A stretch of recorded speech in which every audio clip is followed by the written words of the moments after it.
Hello everyone, thank you so much for joining again. This is Alan from the Trini Gardener channel and I'm really happy for this video.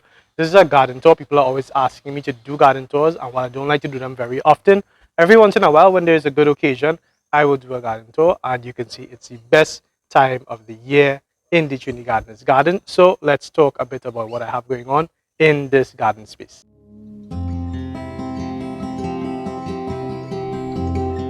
We'll start the garden tour in the best part of the garden, in my opinion, which is the zabuka tree. This is a pollock zabuka. Zabuka, of course, being avocado. It's a grafted tree, and while I'm here, I'll just explain that you cannot use the seed from a grafted zabuka or avocado to produce the same plant. It's going to produce an entirely different plant. If you want a plant like this from this zabuka tree, you have to have it grafted onto rootstock. That is how you get a direct replica or twin of a grafted plant like avocado, pollock avocado, especially being a grafted variety of zabuka or avocado. In the back of me here, I have two heaps. I have my manure, my cow manure, so basically animal compost or cow compost in the back here. And on this side here, I have my general green waste compost, or just basically compost. It's all compost, it's just different origins from where the compost started or what kind of material it was before it broke down and became something that I could use in the garden. Generally, I find that I use the cow manure more as a fertilizer in the garden and the green waste compost more as a growing medium. Both things are, things I could probably break down in a future video, but just explaining what I have going on behind me here. Behind me on this side, there's a Julie mango tree, so I need to give no more explanation on why this is my favorite part of the garden. We're going to see if we can get a ripe Julie mango right now. I think we've got eyes on a target right here. Oh, nice red one. Let me see.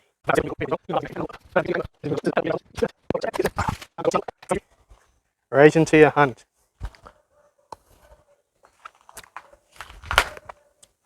See that? Golden.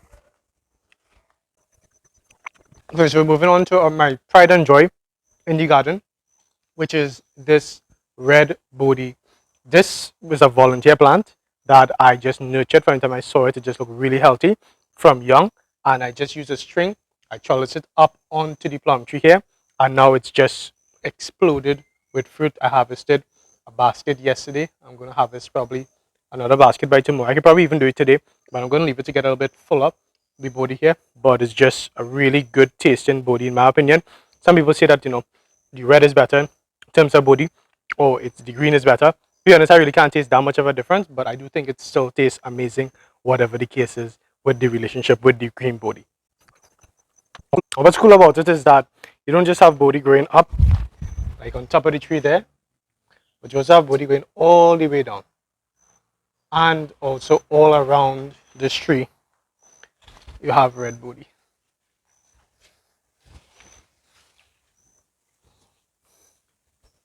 Wow.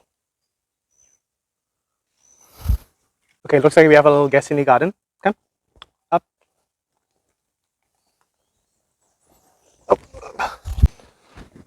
Moving on from where we were, here is my bean teepee. This, of course, is a structure just for growing any kind of bean, any kind of pole bean.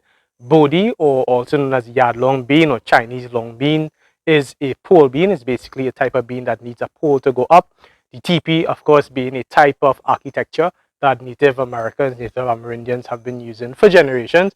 We've used that structure of the conical shaped hut to put twigs together and grow up vining vegetables, like in this case here.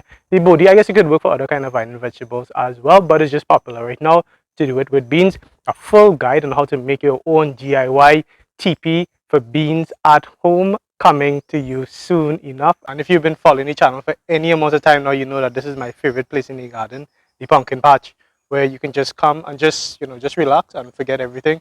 Forget about your stressful work, forget about stressful life, and just immerse yourself in the garden.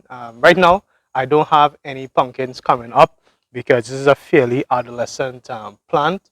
It looks big, but it's common when the plant is just still establishing itself that the flowers are going to fall off. Some of it has gotten eaten by birds, but more for the most part it's just because it's not holding on to fruit simply due to being young, being an adolescent pumpkin. The pumpkin plant wants to produce a pumpkin. That's how it provides offspring to seed the earth. So it's going to do its thing. I'm just leaving it here. Now, right behind me here, I have a plant that not everybody can readily identify. So this is a Christophine plant. I grew it from a Christophine that I bought from the local market, and it's been a bit disappointing because it's been going probably on 4 months now. It's been vining and it looked like a lot healthier than this a while back, but there's just no fruit on it. So I don't know if anybody has any tips or what I need to do, or if I needed to plant more than one plant close by for cross pollination or something like that. It's just not been producing any Christophine for me or anything even looking close to fruit. So if it does one day provide a Christophine, I'll be happy to do a video and show you all what it has produced for me. But up until this point here, it's just vine going into the neighbor's plots as well. Luckily, they don't really mind. So I will just let you all know and keep you all updated on that. But yeah, if you are stressed at all, not that I'm stressed, I don't want you all to be worried about me, but if you are ever overwhelmed by the world, a pumpkin patch is a good way to come and just work out your stress. On this side of the garden is the container garden. This is the container that I showed you all. It was actually a small bathtub that I used to get baths in when I was really tiny, like 6, 7, 8 years old. Inside it I planted some stuff, mostly brassicas. This is a cauliflower right here. Small cauliflowers are starting to show here. On the other side I have a broccoli. This broccoli just surpassed all my expectations. Did really well. And here I have a little carrot. There's also a cabbage to the side, and here's a little carrot that I just threw some seeds inside, and the carrot germinated. Speaking of carrots, I cut some holes into these bottles, just took the top off and put some seeds inside. Germination rate was really good. The only problem is I have a lot of insects, caterpillars. I think it's a kind of moth caterpillar. It's a tiny one, really easy to miss. They'll come through and just devastate everything. Like, we've got a tiny one here. Like, you really have to look carefully to get them out, right? Because the seeds are everywhere. Sorry, the eggs are everywhere, and then they hatch and then they come and they destroy the crop. But you know, it's gardening for you, organic gardening. You're gonna have these issues. It's not the end of the world. Here I have some radish seeds from seed as well, right? It's a seed pack. Here I have some bigger carrots. So these here would be about 2 months old at this point here. So a lot of foliage, vegetative state at that point. Here I have some stuff in the 1 gallon containers, which always is impressive to me that these brassicas can grow in just 1 gallon of soil, not even full to the top. We have broccoli. This is cauliflower over here. Some of the heads are now starting to peek through. And I think we also have cabbage. Yeah, so this is cabbage over here. Small tomato in that little container. But yeah, these brassicas, they do really well in the 1 gallon. It's not the most massive heads you're gonna get, but it does give you a nice harvest. So definitely what you can do is grow in 1 gallon and go for it, you know. This is some, I think it's about 24-inch across PVC pipes that we had hanging around. So they were just cut in half and put some tomatoes inside, fill it up with dirt, tomatoes. Over here I had recycled this basket and I planted a cherry tomato inside. I just put the wire over because cherry tomatoes, the birds come for it very often, so just have to protect it at all costs. Over here this did not get the protection that it needed, so this cabbage was just devastated. I think it's grasshoppers did this. Doesn't look like caterpillar, but yeah. Over here definitely grasshoppers. They come in and they can do so much damage. Probably a combination of caterpillar, but they really targeted that one. Here I have a pimento that I grew in a bucket, right, from seed. This one hasn't started to fruit yet, but I'm waiting and hoping for the best. Cauliflower, right? This cauliflower is going to give me a really nice head. I'm sure about it because just the way the leaves are so thick and big. Really happy. Here I have some tomatoes. These tomatoes I grew them really for my girlfriend because she wanted some tomatoes, so I grew her little tomato patch.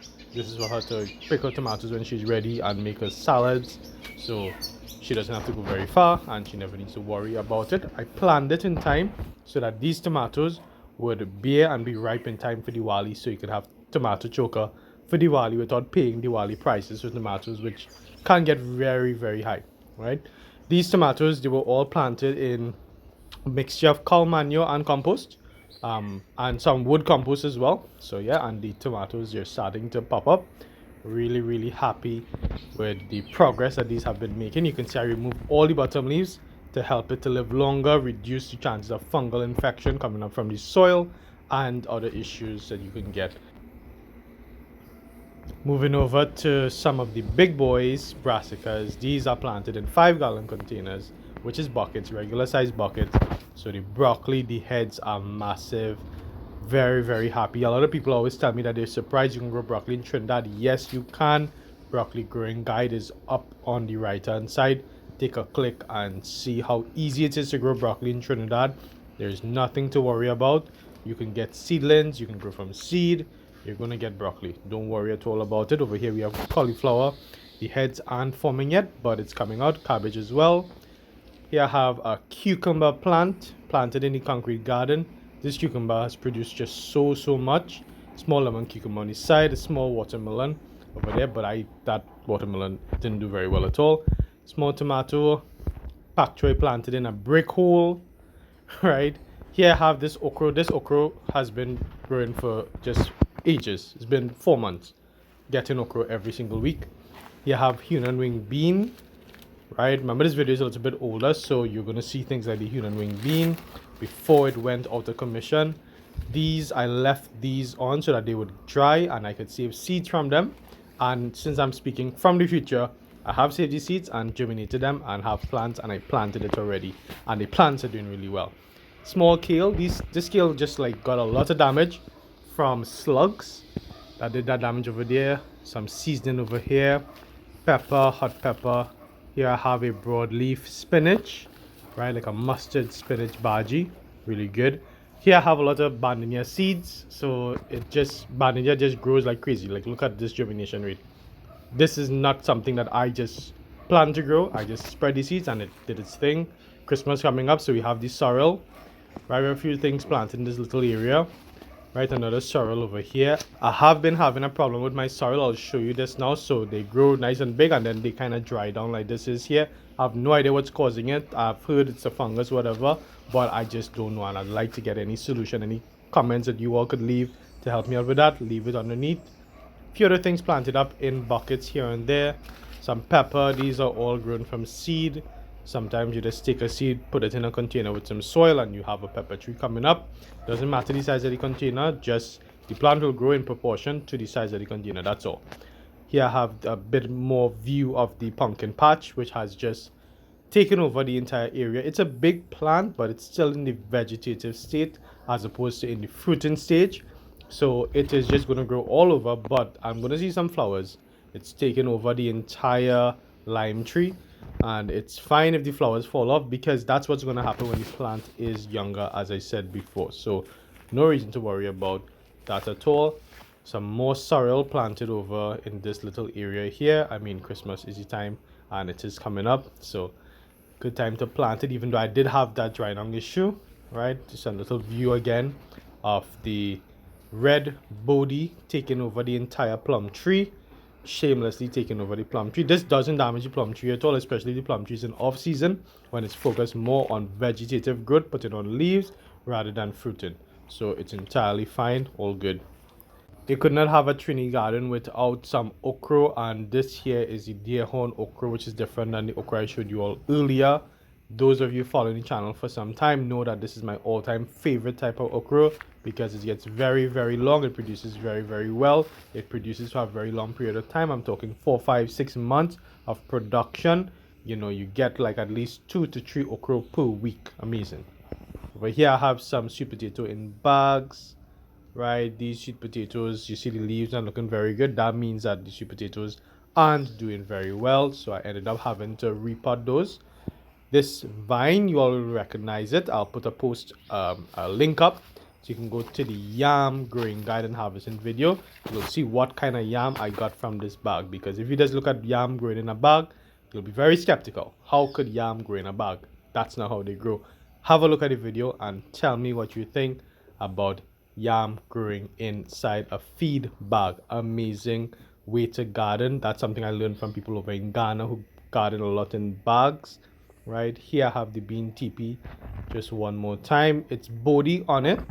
Right, the next time that you all see the bean teepee, it's going to have something else, another bean on it. Right now it has Bodi, The video on how to make your own bean teepee is coming out soon. Stay tuned for that. It's a very chic, cool way to grow.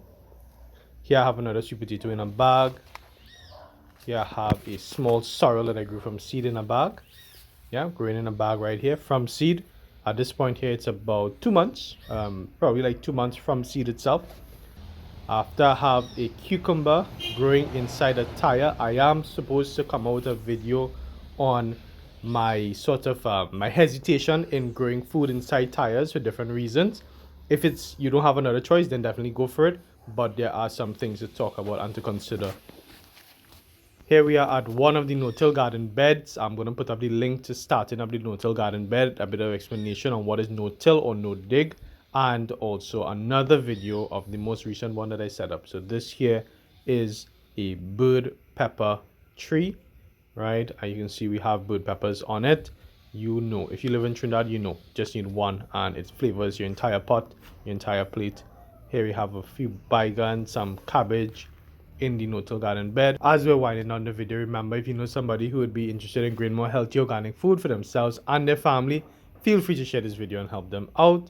Remember that you can follow us on Instagram, TikTok, and on Facebook to see more content coming out of the Trini Gardener's Garden. And feel free to tag us on any of those platforms where we're very happy to see what you all are getting up to in your gardens. Remember, as always, this has been Dylan from the Trini Gardener channel, where we have some corn seedlings over here and some other seedlings telling you to get up and get growing. Take care.